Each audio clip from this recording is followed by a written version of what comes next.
Pataliputra news, खबर वही जो हकीकत। कानून का विरोध पूरे देश में जारी है। कृषि कानून को लेकर सीपीआई ने प्रेस वार्ता रखी। कृषि कानून के विरोध में देश भर में आंदोलन जारी है। आज सीपीआईएम ने प्रेस वार्ता कर आंदोलन की जानकारी दी। वहीं केंद्र और बिहार सरकार पे जमकर निशाना साधा। सीपीआईएम के नेताओं ने बताया नीतीश सरकार में भी किसानों की स्थिति बदतर है। नीतीश कुमार चुप हैं। एमएसपी पर बिहार सरकार को भी जवाब देना चाहिए। वहीं सीपीआईएम ने जानकारी दी है कि 18 जनवरी से लेकर 26 जनवरी तक सिलसिलेवार आंदोलन चलाई जाएगी। 23 जनवरी को बिहार में घेरा डालो डेरा डालो आंदोलन होगा, जबकि 26 जनवरी को किसान दिल्ली में ट्रैक्टर रैली निकालेंगे। आइए आप भी देखिए सीपीआईएम ने प्रेस वार्ता में क्या कहा, मेरे यानी न्यूज शिवप्रिया के साथ। जमीन से भी वो बेदखल हो जाएंगे। इसलिए ये लड़ाई जो है सो पूरे देश की जनता की लड़ाई हो गई है और एकदम तानाशाही रुख है भारत सरकार की। बिल्कुल अभी तक कम से कम संवेदना भी प्रधानमंत्री ने या कृषि मंत्री ने या भारत सरकार ने इस शीतलहरी में एकदम कोल्ड वेव है और वहाँ बच्चे महिलाएं बूढ़े 60 किसान की दर्दनाक मौत हो जाती, लेकिन संवेदना के दो शब्द भी प्रधानमंत्री और कृषि मंत्री या गृह मंत्री उनके जेहन में नहीं आया। ये पता चलता है जिनका रुझान पूरी तरह से तानाशाही रुझान है और उस दिशा में भी में ये दमन का रास्ता अख्तियार करने की तरफ आगे बढ़ते हुए दिखाई पड़ रहे हैं। दूसरी बात यह है कि बिहार में कानून व्यवस्था नाम की कोई चीज़ नहीं रही। अपराध का ग्राफ काफ़ी बढ़ गया और 3-4 दिन हो गया है पटने में हत्या हुई, मुख्यमंत्री के आवास से कुछ ही दूरी पर हत्या हुई और हमने देखा मीडिया में भी बात आई मुख्यमंत्री बहुत एक्टिव है, तुरंत गिरफ्तारी का उन्होंने आदेश दिया है और पुलिस बहुत एक्टिव हो गई है। लेकिन हम पूछना चाहते हैं आज 5वां दिन है, एक भी अपराधी गिरफ्तार हुए? आखिर क्या वजह है? ये मुख्यमंत्री खुद गृह विभाग इनके जिम्मे है, इनको तो जवाब देना चाहिए ना। हत्या बढ़ती जा रही है, रेप की घटना बढ़ती जा रही है, अपराध की घटना बढ़ती जा रही है, चोरी डकैती क्राइम पूरी तरह से अपराध का ग्राफ काफी बढ़ गया। किस तरह से मधुबनी के हरलाखी इलाके में लड़की के साथ रेप होती है और उसकी आंखों को फोड़ दिया जाता है। मुजफ्फरपुर में रेप की घटना घटती है और 1-2 रेप नहीं बल्कि रोज अखबारों में देखिए तो आए। लेकिन बिहार के मुख्यमंत्री बिल्कुल इस मामले में फेल कर गए। क्या हो गया? ये तो कहते थे हम कोई कंप्रोमाइज नहीं करेंगे क्राइम से, कोई कंप्रोमाइज नहीं करेंगे करप्शन से, कम्युनलिज्म से। आज हमारी पार्टी की समझ है ये कंप्रोमाइज कर रहे हैं और इनकी मजबूरी है, ये भाजपा के दबाव में काम कर रहे हैं। जब तक राजनीतिक संरक्षण नहीं प्राप्त होगा कोई अपराधी इस तरह से बेखौफ रहेगा क्या? आपको हम याद दिलाना चाहते हैं विधानसभा चुनाव के कुछ ही महीने पहले गोपालगंज में ट्रिपल मर्डर हुआ था और जदयू के एक बाहुबली विधायक का नाम आया था। कोई कार्रवाई हुई क्या? ये सिर्फ एक एग्जाम्पल आपको हम दे रहे हैं और गहराई से पता कीजिए तो अनेकों घटनाएं हैं जिसमें अपराधी बड़े बाहुबली हैं और उनका संरक्षण सीधे और सीधे बिहार सरकार भाजपा और जदयू से मिलता है। इसलिए हम तो ये जिम्मेवार मानते हैं, आज बिहार के मुख्यमंत्री को जिम्मेवार मानते हैं।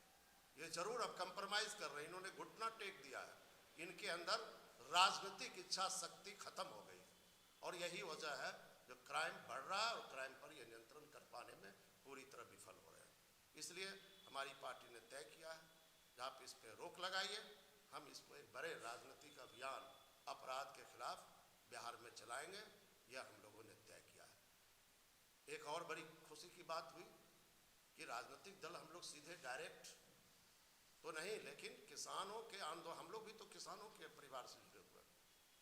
इसलिए पिछले दिनों राबड़ी जी के आवास पर लेफ्ट और महागठबंधन की बातचीत हुई और बातचीत में यह तय हुआ, यह फैसला लिया गया कि किसान आंदोलन के पक्ष में ये जो 3 काले कृषि कानून है उसके वापस लेने के सवाल पे 30 जनवरी को बिहार में मानव श्रृंखला का आयोजन किया जाएगा और वो मानव श्रृंखला बिहार में ऐतिहासिक होगी। एक राजनीतिक मदद हस्तक्षेप और किसान आंदोलन के पक्ष में खड़ा रहने की जिम्मेवारी आज सीपीएम, वामपंथी दल और बिहार के तमाम विपक्षी दलों पर है। और महागठबंधन ने इसको बहुत ही अपनी जिम्मेवारी को निर्वहन करने का फैसला लिया है।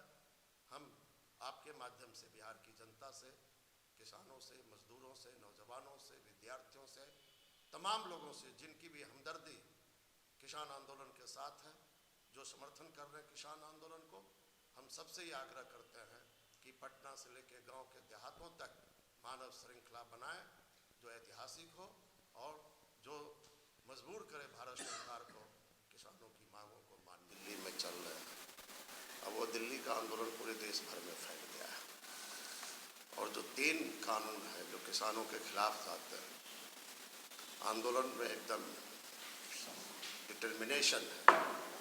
60 किसान शहीद हुए और ये ऐतिहासिक और प्रेरणादायक आंदोलन है। और आंदोलन का एक ही डिमांड शुरू से रहा है कि काले जो कानून है किसान विरोधी, उसे वापस लेना चाहिए। और सबसे दुर्भाग्य की बात है कि दिल्ली में जो सत्ता में सरकार है भाजपा की और पटना में भाजपा जीती, इसके जो कुछ लीडर्स हैं, छुटभैये नेता लोग हैं, कुछ क्या आसानी का उनको ज्ञान नहीं, कभी खेतीबाड़ी तो करते नहीं, किसानों का क्या कष्ट होता है इससे कभी रूबरू नहीं हुए और लगता है पूरी तरह से वो संवेदनहीन हो गए। और बिहार में हम देखते हैं रोज सुशील मोदी जी क्या क्या बोलते रहते हैं। तो किसान आंदोलन को बदनाम करने का हर तरह से कोशिश की जा रही है। खालिस्तानी है तो आतंकवादी है, क्या क्या नहीं कहा, लेकिन आज अब हिम्मत है वो रोके इन बातों को। गलत प्रचार जो वो कर रहे हैं, बदनाम करने की जो कोशिश कर रहे हैं, पूरी तरह रोक लगनी चाहिए। नहीं तो किसान तो अब बिहार के गांव-गांव में अब जागृति आ रही है। ये सुशील मोदी को पता है बिहार के किसानों की कितनी दुर्दशा है। नीतीश जी तो बहुत शर्मनाक कदम उठाए थे, अब ये चुप्पी साधे हुए हैं। इनको तो जवाब देना चाहिए ना। 2006 में जो कानून को इन्होंने बदला, उसके चलते आज कितनी दुर्दशा है बिहार के किसानों का। कहीं भी धान का न्यूनतम समर्थन मूल्य नहीं मिल पा रहा। और पिछले दिनों चाहे वो गेहूं हो, मक्का हो, दूसरे कृषि उत्पाद हो, बिहार के किसान औने पौने दाम पर बेचने के लिए मजबूर हुए और बिहार के जो किसान हैं वो दरिद्र हो गए। तो नीतीश जी को तो स्पष्ट बोलना चाहिए ना, बिहार सरकार का क्या रुख है, जनता दल यू का क्या रुख है, नीतीश कुमार जी किसान आंदोलन के बारे में क्या सोचते हैं, क्या उनका राजनीतिक रुख है। इनके जो नेता हैं त्यागी जी, आंदोलन के दबाव में देखते हैं टीवी चैनलों पर किसानों के पक्ष में खड़ा दिखाई पड़ते हैं और भी कुछ नेता खड़ा दिखाई पड़ते हैं, लेकिन खुद जो सबसे बड़े नेता हैं बिहार के मुख्यमंत्री नीतीश जी, इनकी चुप्पी बहुत आश्चर्य ये होती है। और हम ये डिमांड करते हैं जो किसान आंदोलन के बारे में इनका क्या रुख है, ये अपने रुख को स्पष्ट करें। दूसरी बात है कि बिहार में हम लोगों ने तय किया, किसान संगठनों ने तय किया, हम लोग किसान संगठन के जो आह्वान हो रहे हैं उसको फॉलो करते हैं, उनका समर्थन करते हैं। और इन लोगों ने तय किया कि बिहार के गांव-गांव में किसानों को हम जगाएंगे। और इसलिए अब बिहार में भी दिल्ली के जो मुद्दे हैं वो मुद्दे बिहार के गांव तक पहुंच गए। पिछले दिनों 29 दिसंबर को राज्यपाल के सामने इस शीतलहरी में बड़ी संख्या में किसान आए। वो कहाँ के किसान थे, गांव के किसान आए थे और वो एक ऐतिहासिक मार्च हुआ था, ये जो राजभवन मार्च हुआ। उसके बाद अभी जो अखिल भारतीय स्तर पर आह्वान किए गए, अभी अगला कदम है 18 जनवरी को महिला किसान दिवस के रूप में मनाया जाएगा, क्योंकि जो आधी आबादी है, और आप देखिए बिहार के गांव में भी और पूरे देश के अंदर खेती में महिला किसानों की बड़ी भूमिका है, लेकिन महिला किसान के रूप में उनको जो अधिकार मिलना चाहिए वो अधिकार से पूरी तरह वंचित है।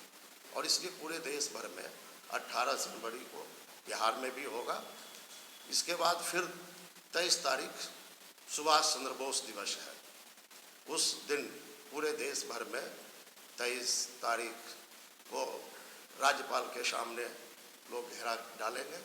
बिहार में चूँकि राज्यपाल के सामने एक बड़ा कार्यक्रम हुआ है, बावजूद पटने में भी होगा, और बिहार के सभी जिलों में, जिला मुख्यालयों में 23 तारीख से घेरा डालो डेरा डालो कार्यक्रम शुरू होगा और वो लगातार जारी होगा। 26 तारीख को जो परेड होगा उस दिन किसान अपना भी परेड करेंगे ये मुद्दे पर कि दिल्ली में ट्रैक्टर के साथ किसान परेड होगा और पूरे देश में और बिहार में भी सभी जिलों में किसानों का परेड होगा। तो ये जो किसान समन्वय समिति और किसान संयुक्त संघर्ष मोर्चा की तरफ से जो आह्वान किए गए हैं, हम लोग बिहार के किसानों से ये अपील करते हैं, इस आह्वान करते हैं जो इसको सफल बनाएं और इसमें बड़ी संख्या में किसान के अलावे भी, क्योंकि ये लड़ाई सिर्फ अब किसानों तक सीमित नहीं रही, ये लड़ाई पूरी जनता की लड़ाई हो गई है। ये 3 जो कृषि कानून है, काले कानून है, अगर ये लागू होता है तो खाद्य सुरक्षा खतरे में पड़ जाएगा। अगर ये लागू होता है तो जन वितरण की दुकानें समाप्त हो जाएगी और किसानी और खेती पूरी तरह से अडानी अंबानी के हाथों में सौंप दी जाएगी। और ऐसे वीडियोस देखते रहने के लिए हमारे चैनल को सब्सक्राइब करें, साथ में बेल आइकन दबाएं।